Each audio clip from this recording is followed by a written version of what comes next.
Happy Thursday, everyone. I'm excited to just talk to you all today about the art of negotiation. It is no secret that we are in sales, and a big part of what we do is negotiating. We have to be able to negotiate and be able to talk to our clients as well as other realtors in a negotiation situation with a deal and a transaction. So the education team and the leadership team thought it would be a great topic today to just give you all some tips and some tricks on how to master the art of negotiating, especially right now in a market where if you are representing a buyer, you're going to have to probably win in a multiple offer situation. You're going to have to be savvy enough to win that deal. And being able to have the skills that we're talking about today is really, really going to help you all do that, because we want to see you be successful. We want to see you all kicking butt out there and making sure that you are the ones that are on that pending page when you go under contract for something. So we'll jump right in here, and we are going to talk about the art of negotiation.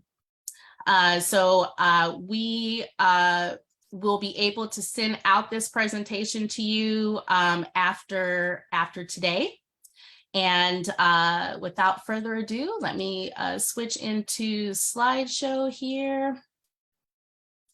And we'll go ahead and get started.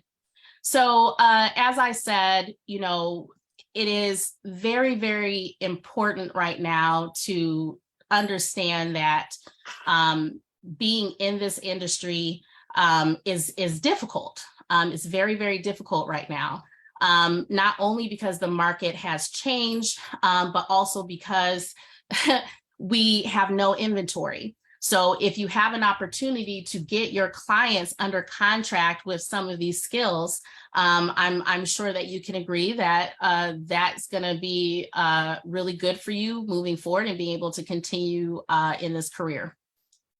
So Eli Broad says the best move you can make in negotiations is to think of an incentive that the other person hasn't even thought of, and then meet that incentive, right? And I thought that was a really, really great quote to start our live stream today. When do we negotiate as realtors? I think there are a lot of times where we have tough conversations. But the two or four main ways that we are in a negotiating situation as a realtor is meeting with buyers or sellers. So if you're having that buyer consultation or you're having that seller consultation, you're going to have some conversations about your commission, and you're going to have some conversations about your fees. I hope that whoever's watching today, I hope that we're not negotiating down our commission. I hope we're not making a habit of negotiating down our fees. I understand that there are definitely exceptions to that and situations that occur where you might be okay and open to doing that. I'm just saying, don't make a habit out of negotiating down your commission and your fees. The next time, obviously, that you would be presented with negotiating as a realtor is with an offer. You know, you have to negotiate price, you have to negotiate terms, you have to negotiate inspections, appraisals, contingencies, etc. Okay. Another instance is after inspections. Okay, so we're not done at the negotiating table sometimes after we win that offer. Sometimes there is further negotiation that's going to happen after inspections. And again, unless there is an appraisal contingency on the contract, there may be further negotiating after the appraisal. And I understand that over the past couple of years, negotiating after an appraisal is not as common as it used to be. You know, 5, 10 years ago, 20 years ago, right? But you do have to be prepared if you are in a situation where you do not have an appraisal contingency already negotiated, right? So you have to be prepared and prepare your clients that we may not be finished negotiating after inspections, right? We may have one more point of negotiation after the appraisal. That's not the best case scenario. I think we can all agree on that, but it is a possibility. So Ron Burgundy says, customer service is kind of a big deal, okay? And a lot of what we're going to be focused on today is being customer-centric. In my experience, when I have had tough negotiating situations with other agents, it has been because, in my opinion, from my perception, it doesn't feel like the other agent is putting their client first. It feels like they're putting themselves first, their ego, their desires, their wants, their needs, their opinion, and nowhere in that situation do you have does that agent have room to think about their client, because they're so worried about themselves, right? And so if you've ever been in a tough negotiation situation, I'm sure that you can attest to the fact that many times the clients, it's the agents fighting back and forth. It's the agents throwing pot shots back and forth. And the clients have nothing to do with it. A lot of times they don't even know what's going on. So we are today going to focus on being customer-centric, because if you don't get to the closing table, nobody gets paid. No one gets paid if you don't get to the closing table. So I think we can hopefully all agree that our egos, our opinions, our desires, our wants, our needs, our mortgages at the front of our minds should have no place at the negotiating table. So to that end, when you are negotiating, it's not about you, it's about them. And that means two different things. It's not about you, it's not about the other agent, it's about your clients. Okay? It's also not about what you feel like is right. Can you find a middle ground that is going to be beneficial for both sides? Can you find a middle ground that everyone, here's the key. You negotiate it right if no one is 100% happy. And I'm not being flip when I say that. I really mean compromise means somebody gets a part of what they want here, but not everything. And the other person gets a part of what they want and not everything, just so that we can move forward, just so that we can all sit there at the closing table, shaking hands, exchanging keys, and go on about our business with our commission checks, right? So it's not about you, it's about them. Okay, the golden rule versus the platinum rule. So if we were in a live classroom right now, I would have everyone raise their hands and say, hey, who's ever heard when you were growing up, did your parents or your teachers, coaches ever say to you, treat others the way that you want to be treated? So I would have you raise your hand, and I'm pretty sure everyone in the room would raise their hand and say, yeah, I was definitely taught the golden rule is treat others the way you want to be treated. Here's the issue with that, right? I'm a different person than you are. So what I perceive as phenomenal treatment or communication or whatever may not be the same as you. And that's okay, because we're all different. It's okay. It's okay for us to be different. It's okay for us to have differing opinions. But if you have this philosophy that I'm going to treat others how I want to be treated, I think you're losing an opportunity here, and also opening yourself up for conflict potentially, because you may say, well, this is how I would want to be treated in this situation, and the other person on the other side is like, well, I feel like that's disrespectful, or I feel like I don't like your tone or whatever, right? If there's just too many possibilities for there to be misunderstandings and conflict when you are telling yourself, I'm going to treat others the way I want to be treated. So I would encourage you all to shift your thinking. Instead of the golden rule, let's go platinum.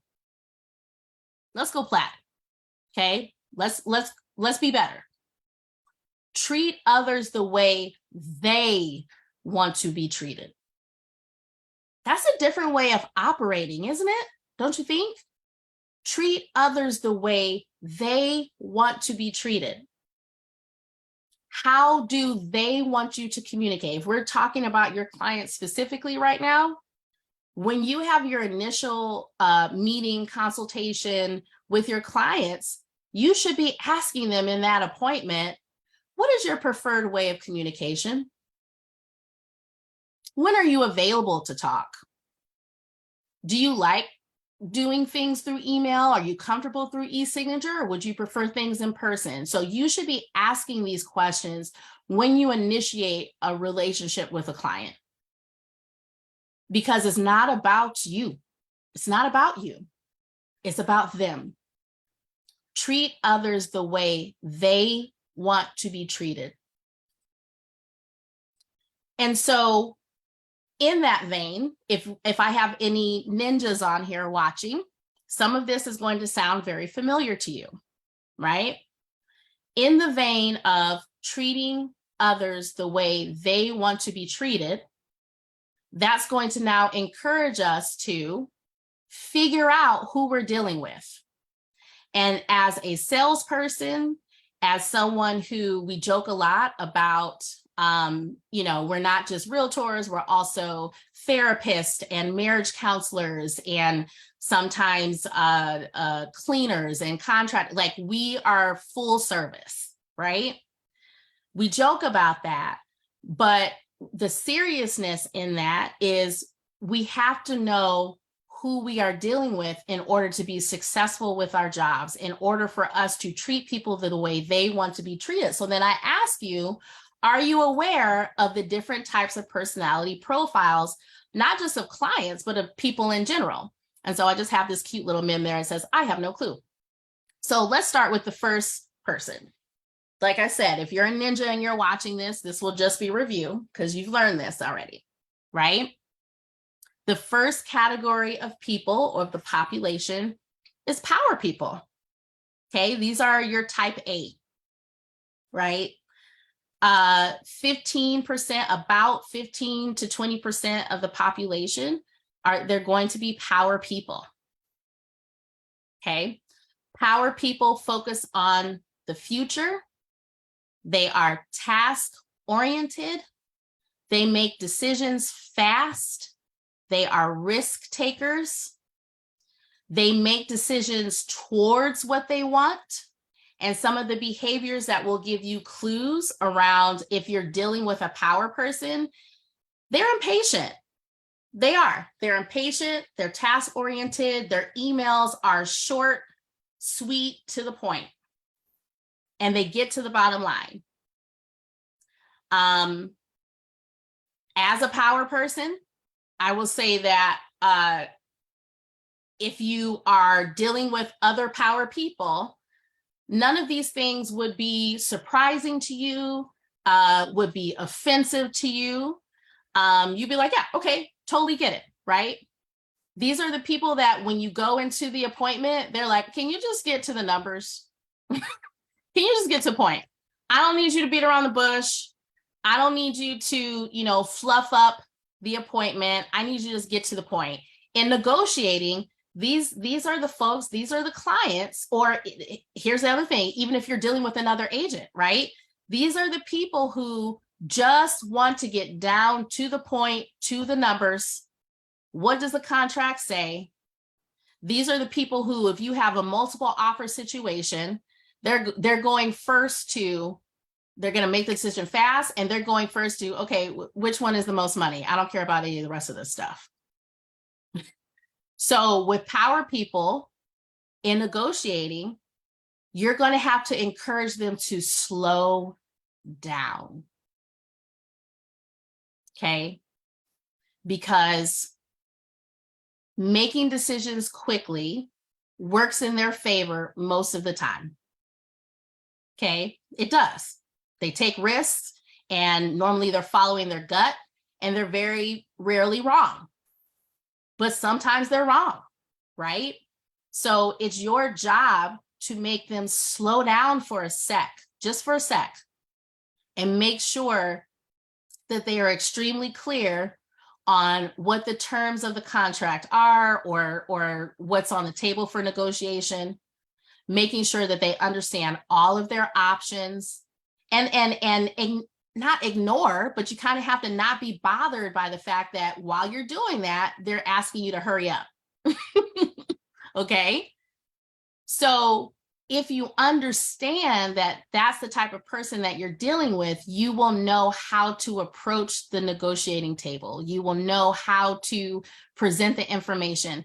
These are not the folks that you can say, these most of the time, if you have someone that is, I don't think we're doing, many people aren't doing buyer letters anymore, but you know, there may be some that sneak through on offers, right?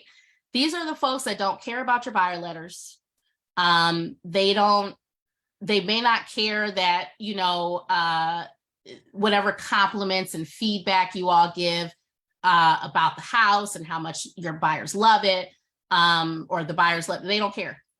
They don't care, right? So you have to understand who you're dealing with and be able to communicate with them accordingly. I think on the flip side, if you're an agent and you have a power person on the other side that's an agent, right? Again, these are the folks that, you know, they'll get on the phone with you. Yep, let's discuss the terms. Any questions? Nope, great. Right? And understanding, if you have a sense of understanding the person's personality on the other side, I think that reduces the potential for offense, okay? Because let's be honest, a lot of times when negotiating when deals go south, right? Somewhere in there was some miscommunication, there was some offense, and then we can't come back from that and recover. So if we're all approaching our real estate deals, our negotiating, our communication, everyone we're communicating with, if we are approaching them with an open mind and understanding that everyone is not like you, everyone does not communicate the way that you do, I think that will reduce the opportunity for offense, okay? So again, power people, this is about 15 to 20% of the population. They are future focused, task oriented. They make decisions fast or quickly. They're risk takers. They make decisions towards what they want. I want this much for my house, and that's what I'm focused on. I don't care about anything else, okay? Their behaviors are they're impatient. They are task oriented. They have their texts or their emails, even their phone calls actually are very short, sweet, to the point. Okay, they want to get to the bottom line. Your next category of people of the population is peace people.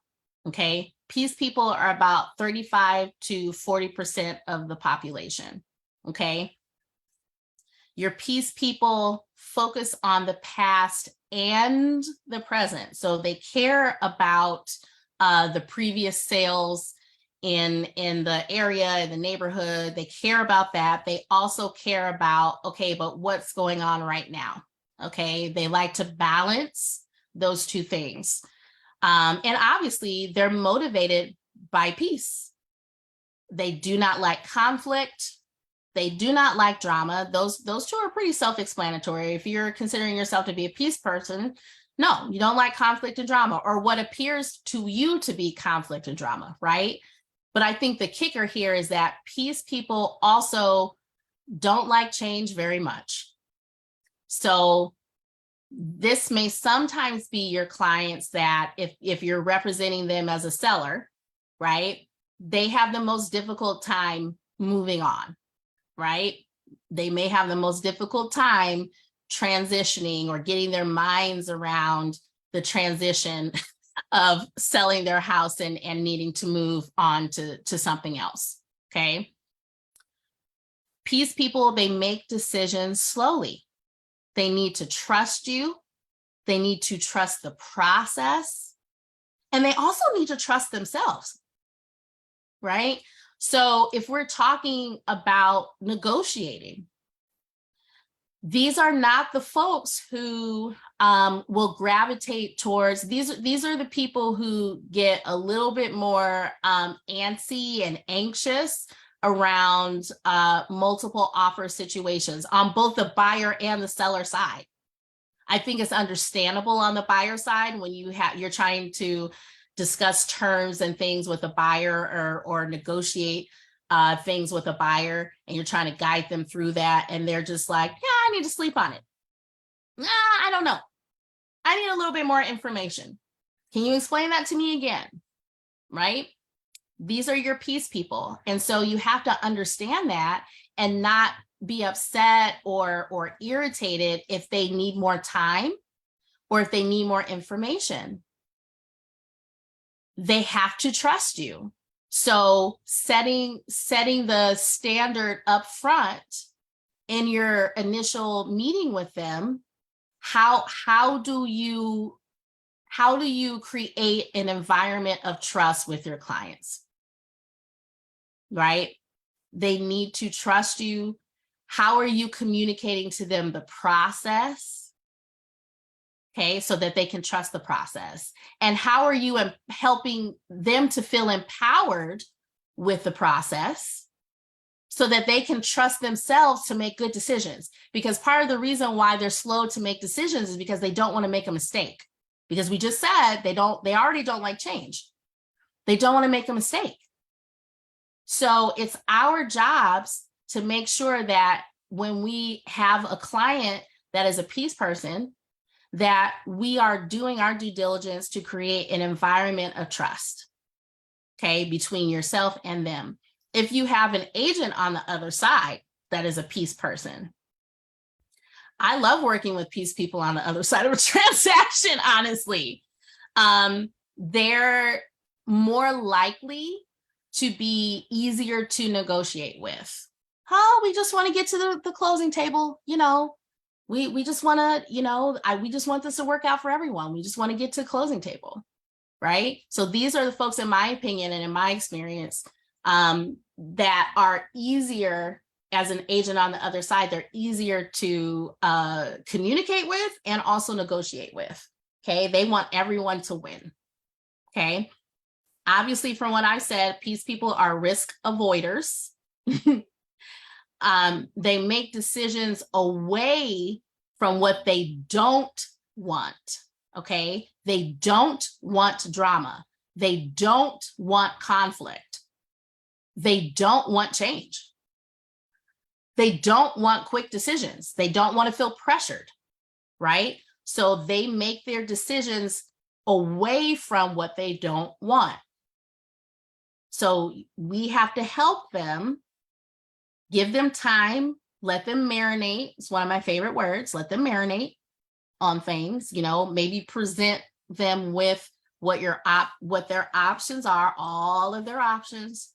Okay, if the appraisal goes this way, this is what we can do. Or if the price is this is what your breakdown fees will be. Like these folks, you have got to give them all of the information and then also give them time to marinate. These are going to be your folks that, and in the past several years, when I have these folks as buyers, they were the most difficult group of people to grasp the fact that sometimes in a multiple offer situation, in a quick seller's market, they don't have time to sleep on it. They don't have time to sleep on it. You got to go to that house. You have to understand that what the situation is. Maybe there's a deadline for, 5 o'clock and it's now 1 o'clock, right? And you have to decide in that moment after you view that house, if that's the house that you want to make an offer on, right? So they were a lot of times the folks who we had the most struggle with, getting them to make those quick decisions. So how do you prepare? Because that market hasn't changed, right? So if you are going to continue to work with buyers, you have to be able to work with all types of personalities. So how do you convince a peace person to make a quick decision to put an offer in on a property, and probably one that's they're going to be in competition? Maybe you lay out all their numbers up front before you all even get to the house. Okay, so if the house is listed at 200,000, our budget is 225,000.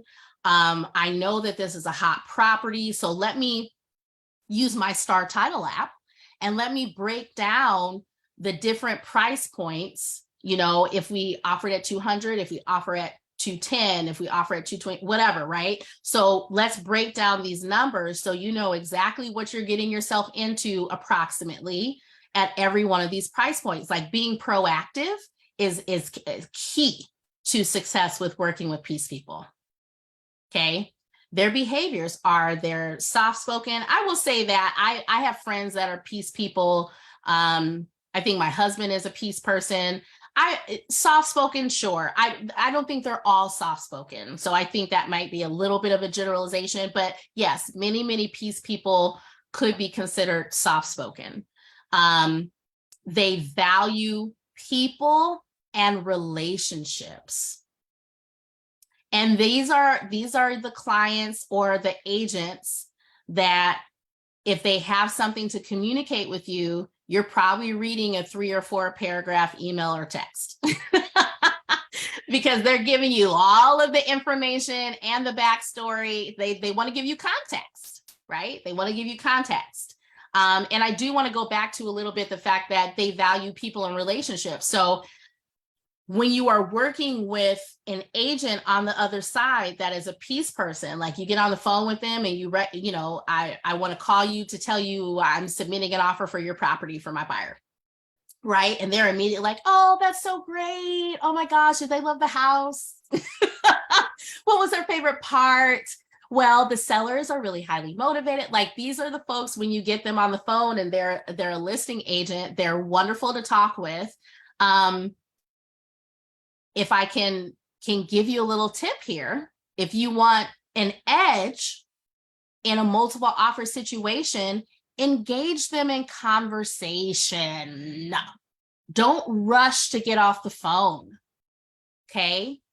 If they want to talk about the house, they want to talk about their clients, yes, it's a great name, whatever they want to talk about, stay on the phone. Stay on the phone, because they value how people make them feel. They value how people make them feel. So if you are trying to give your clients some sort of an edge and you recognize that when you call the other agent that you have a peace person on the other line, stay on the phone. Stay on the phone. Engage. Okay. All right. And perfection people. So you have about 15 to 20% of the population that are perfection people. Okay. Perfection people, they focus on the past. What happened before now? I want to know what the precedent is. Okay. They are motivated by perfection and data. Okay. So these are the clients that they also would benefit from doing either a buyer estimate sheet or a seller net sheet, right? They gravitate to that information. These are the folks that are going to pour through your CMA with like a fine-tooth comb and have a list of questions. They will find mistakes if you make any mistakes on your contracts, they are going to let you know. If you had a misspelling in one of your emails or text messages to them, they will let you know. They also make decisions slowly. Okay, just like the peace people. They also make decisions slowly, but for a different reason. They want to digest the information. They want to make sure that they are 100% clear on all the numbers, all of the the different options A, B, C, and D. They want to be sure, okay? They need spreadsheets. So I'm going to tell you guys a little funny story. I am obviously not a perfection person, but after I learned I learned about the different types of personalities.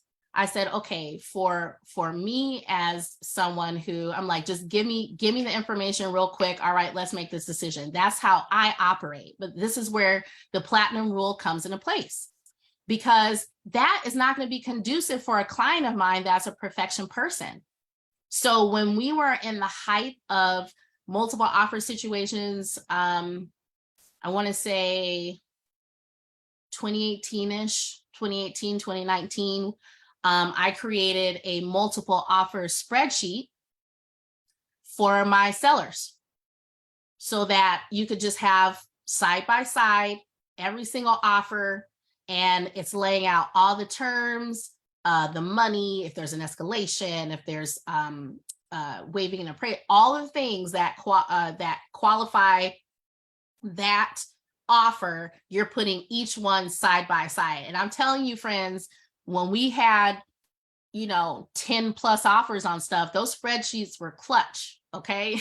It helps you keep things in check too and stay on track. But those spreadsheets were, my perfection clients were blown away. And it's not what I enjoy doing. I don't enjoy doing spreadsheets. It's not fun for me.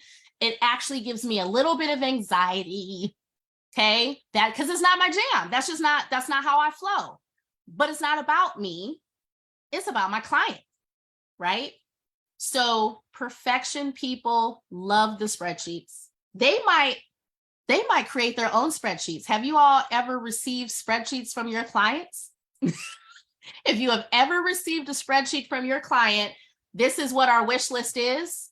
We're ranking our wish list on a scale of 1 to 10, or we're ranking our top 10 properties, right? And here's the spreadsheet. We created one for you. Yeah. Those are perfection people. Okay. So my encouragement to you is to match their energy. All right. They are risk avoiders. They don't like taking risks, right? And it's not because they're afraid to take the risk. They just don't want to make a mistake. Okay, very similar to peace people. They don't want to make a mistake. Just the motivation is a little bit different. They make decisions away from what they want. Okay. And behaviors, they are task-oriented and obviously data-driven. All right. So all three of these personalities, if you can become well-versed in all three of these personalities for your clients and also for communicating with an agent on the other side of a deal, if you become familiar with these three personalities, how they operate, what motivates them, what their fears are, you are going to be 50 steps ahead of the game. You're going to be 50 steps ahead of your competition because you now know how to treat people the way that they want to be treated. There are 3 critical workplace skills. And we have to understand that as realtors that I know that we all work independently, but we are in a client-based, people-based business.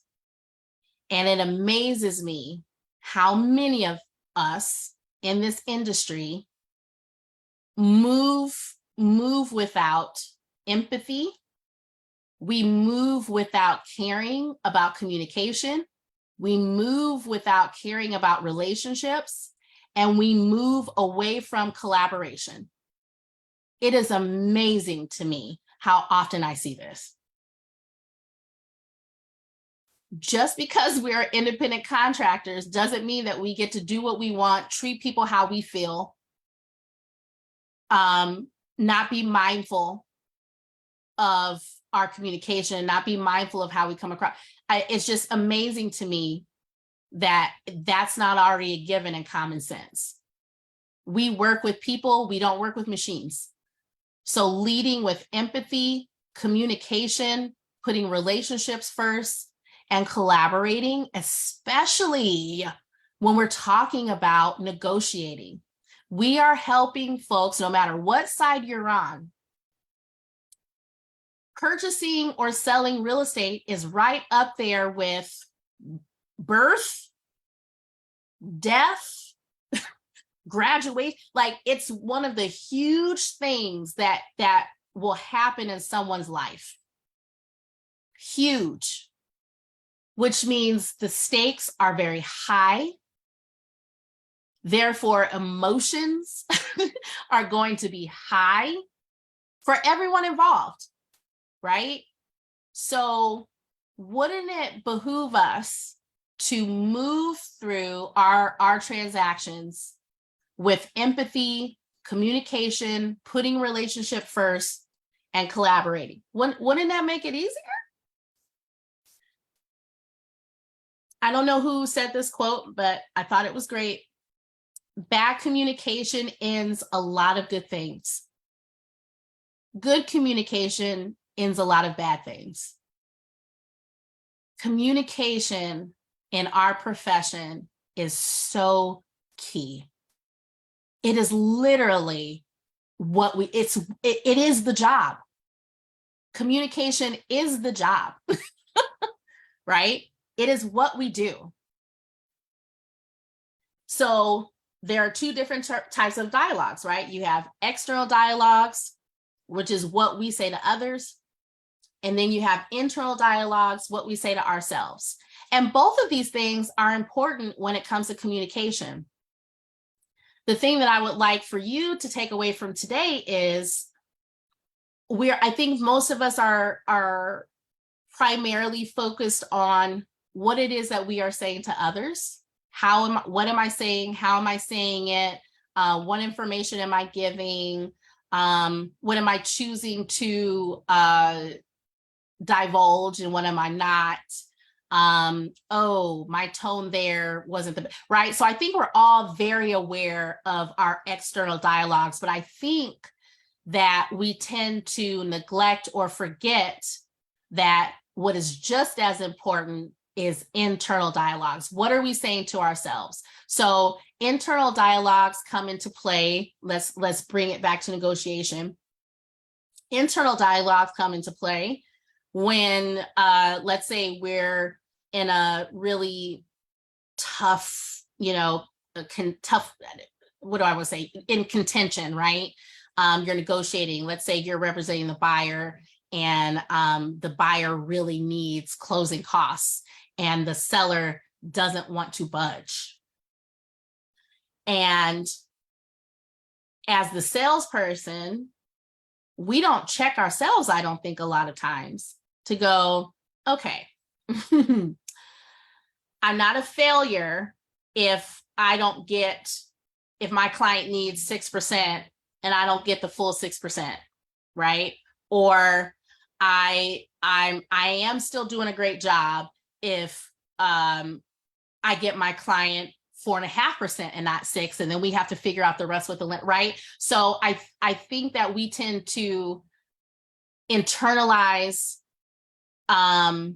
what's going on in negotiations, in communications. We internalize failure, we internalize mistakes, we internalize anything. We internalize, right? And we don't check it. We don't check it. We don't filter it, right? What are we saying to ourselves? Because what you're saying to yourself and your mindset, that is going to affect how you communicate with your clients. It's also going to affect how you communicate to the other agent, which is why I said we're always so focused on external dialogues, but we're not thinking about how our internal dialogues can affect our external dialogues. So I'm wondering how many of you ever in high school or college learned about the Socratic method, but the Socratic method is basically, it's not what you say, it's what you ask. Okay. It's not about what you say, it's about what you ask. All right. Are you showing up with care and concern, not only for your clients, but also the buyer or seller on the other side, or also the agent on the other side? Are we showing up with care and concern? Are we asking the right questions? So if you're a ninja, you know that you ask, you don't tell. You pull, you don't push. You probe, you don't pitch. You solve, you don't sell. You consult, you don't present. You serve, you do not sell. Why this is important in negotiating is kind of what I was talking about earlier, is if you are focused on the other person, if you are outwardly focused and not inwardly focused, you are trying to get everybody to the end. You're trying to get everyone to the finish line. My favorite on here in negotiating, you solve, you don't sell.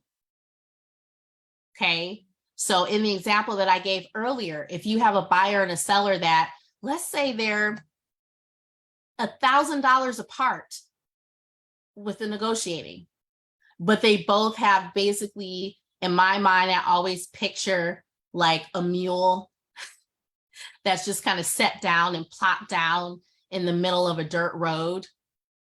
And the mule's owner is like trying to like grab it by the strap and trying to just, come on, let's go.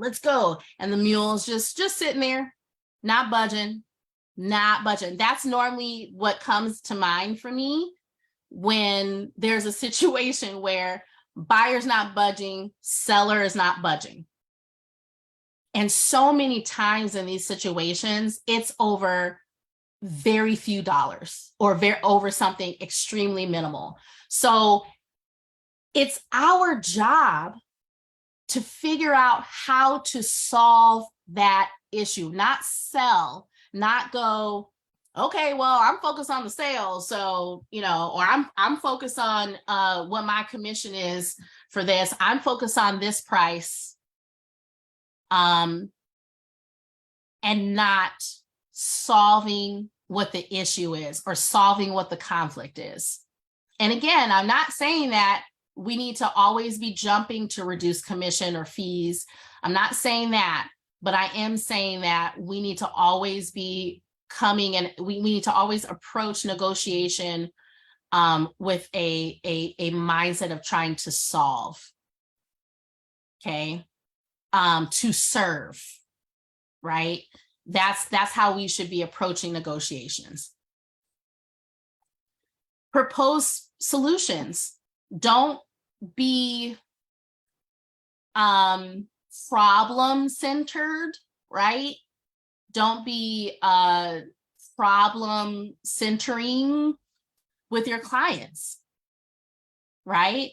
Propose solutions. Ask them questions, right? Okay, I hear you say that you just can't budge on this. Can you speak to me more about that? What's making you uncomfortable? What's triggering you here? When we first met, you said that you wanted A, B, C, D, E, F, G, H, I, J, K, L, M, N, O, P, Q, R, S, T, U, V, W, X, Y, Z in a house. I was able to get you A through P. This house has most of what you want, right? So talk to me a little bit about, why we don't feel like we want to fight for this house, or there's a lot of different ways that you can just kind of dig deeper with your clients. Because it's about solving. It's about presenting solutions. It's not about trying to sell. It's not about digging your heels in, really, right? How can we meet in the middle? How can we achieve the goals that you wanted to achieve? When you're dealing with an agent on the other side and their clients have also dug their heels in, here's where the communication with the other agent is key as well, right? What's your message to the other agent? Hey, can we work together to find a solution here? Instead of the agents also sitting down in the middle of the road. So if everyone in the transaction is sitting down in the middle of the road, we're not going anywhere, right? We need to get down the road to the closing table. So pick up that phone and call that other agent and say, hey, how can we solve this? What are some solutions? Let's work together. Let's come up with some solutions. And remember, friends, that the quality of communication is 7% what you say. It's 7% of what you actually say. It's 38% of your pitch, your tone, and your tempo. And it's 55% of body language. Remember that when you're communicating. And it's 2023. Most of the business that we do is electronically, on our phones, via apps, on our iPads, on our laptops, on our desktops, right? We can do everything now from an electronic device, right? We don't necessarily have to drive to our client's house or drive to the office to do any type of paperwork or negotiating. Okay, electronic negotiation can be seen as the faceless other. There's not a person on the other side there. Think about this when you're negotiating, when you're communicating. Who you are talking to matters. What things are you intentionally saying to your clients? And what things are you intentionally saying to the agent on the other side? How you, I don't like using this word, but I think it's the best way to illustrate what I mean. How are you packaging the message? Being intentional about what you're saying by taking into account who you are talking to. When you are sending electronic, especially when you're sending electronic communication, proofread, check your message. Maybe read it to a colleague or a friend or a family member if they're right there and say, hey, how's this sound? Does this sound okay? Does this sound, is this getting the message across that I might want to get across? Does this sound combative to, right? So check your message before you hit send. Okay. Consider who is on the other side. And are you communicating effectively?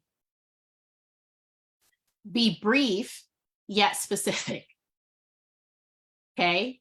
So in negotiating, this is where if you are an agent and you are a peace person and you like the really long messages and, just be mindful and be careful that the more you talk, the more opportunity you have to make a mistake in negotiating. So be brief in your communications in your negotiating communications, but be very, very specific. These are the terms. And I say this, and I included this in the presentation today because I've experienced many times where, you call an agent, hey, is there an offer deadline? You're like, oh, no, I don't know. I mean, we're just kind of write it out. And then you get off the phone and you're like, wait, what? What's happening? Or, if you're specifically talking about terms and you can't really, it feels like it's a moving target and you can't really, pin the other person down and figure out what the terms are. What are the terms? So when you're negotiating, be brief yet specific. And listen here. Sometimes, I'm going to say most times, I'm actually going to edit. I need to edit this presentation. I'm going to write myself a note because actually most times you need to pick up the phone. When you're negotiating, you probably should pick the phone up. You need to talk. Do not send that addendum over without picking up the phone and calling that agent. Especially when you're asking for a $30,000 price drop or a brand new roof or furnace. Don't send that in the dead of night in somebody's email and don't prep them for it or talk to them about it. Pick up the phone and write everything down. Document, document, document, document. Let's not be negotiating only verbally. Okay, so after you pick up the phone and you chat with that other agent, follow up with an email. Or if you're talking to your clients and you guys came to an agreement with terms that they're willing to accept, follow up with an email.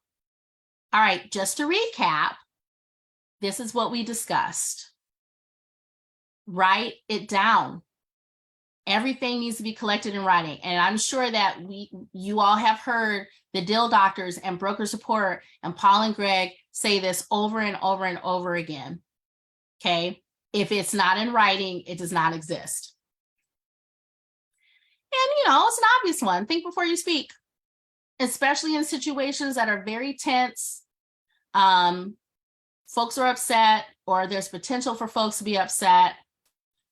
Don't just what my mom and my dad would say, pop off at the mouth, right? Don't just pop off. Don't just say the first thing that pops into your head. You just don't do that. That's not going to serve you well in a negotiating situation. Think before you speak. And lastly, maintain a positive attitude and a smile. And I will put a little qualifier here. I think smiling, yes, it absolutely communicates positivity. It definitely can very easily communicate good humor, good spirits, but I don't want you to feel like if you're not a smiley person, you're positive, but maybe if you're not someone that just smiles all the time, I don't want you to feel like, well, I'm putting my business at jeopardy, or I'm not going to be as likable because I don't smile all the time. I think it's more so about the spirit behind things. And like I said, a positive attitude. So I want that to be the focus more so than smile all the time, right? Focus on the intention. But people remember how you make them feel. They remember how you make them feel. So be positive, be collaborative, treat people the way that they want to be treated.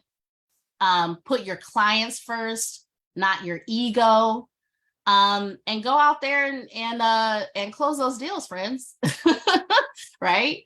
So that concludes our presentation for today about the art of negotiating. I hope that was super helpful for you all. I really, really want to encourage you and impress upon you to stop for a moment when you're in situations, especially of negotiating and communicating with clients. Just be intentional. Sometimes we move way too fast. We're just go, go, go, go, go, go, go, go, go. I got to get to this next deal. I got to get to this next appointment. I got to get to this home inspection. We're just going, going, going, going, going. And we don't stop long enough to think about what we're doing, think about what we're saying, assessing the situation, who we're dealing with. We sometimes don't take the time to do that. Okay, so I just want to encourage you to stop, take the time to be intentional about your communication, learn who you're dealing with, and be successful when you're negotiating in this really tough market. I hope that was helpful for you all. If you have any questions, you can always reach out to me at marissa@fivestarleaders.com. As I said, we'll be sending out this presentation with the live stream, and happy selling. Appreciate you all. Bye.